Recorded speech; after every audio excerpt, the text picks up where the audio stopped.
સુરતમાંથી વારંવાર international gold સ્મગલિંગના કેસો સામે આવી રહ્યા છે।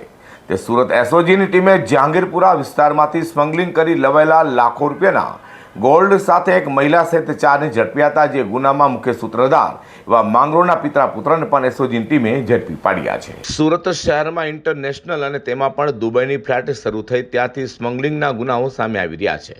ત્યારે ગત જુલાઈ મહિનામાં એસઓજી પોલીસની ટીમે બાતમીના આધારે જહાંગીરપુરા વિસ્તારમાંથી 64,89,000થી વધુના સ્મગલિંગ કરી લેવાયેલા ગોલ્ડ સાથે એક મહિલા અને 3 પુરુષોને ઝડપી પાડ્યા હતા। તેઓની ટ્રોલી બેગમાંથી સ્પ્રે વડે કેમિકલ મિક્સ કરી છુપાયેલા સોનાનો પાવડર કબજે કર્યો હતો। આ ગુનામાં વડોદરાના સોની વેપારીને પોલીસે ઝડપી પાડ્યો હતો, તો સમગ્ર સ્મગલિંગના રેકેટના મુખ્ય સૂત્રધાર એવા માંગરોળના પિતા પુત્રને પણ એસઓજી પોલીસે વોન્ટેડ જાહેર કર્યા હતા અને તેઓને ઝડપી પાડવા ચક્રો ગતિમાન કર્યા હતા। ત્યારે એસઓજીના એએસઆઈ ઇમ્તિયાઝ ફકરો મોહમ્મદ અને હેડ કોન્સ્ટેબલ જક્ષીભાઈ શાંતિભાઈએ બાતમીના આધારે કામરે સુરત રોડ વચ્ચે આવેલા જેબી ડાયમંડ સ્કૂલ પાસે વોચ ગોઠવી હતી। ત્યાંથી માંગરોળના વસરાવી મસ્જિદ ફળિયામાં રહેતા અફઝલ ગુલામ મોહમ્મદ શાહ તેના પુત્ર શહેજાદ અફઝલ શાહને ઝડપી પાડ્યા હતા। તેનો કબજો જહાંગીરપુરા પોલીસને સોંપવાની તજવીજ હાથ ધરી છે।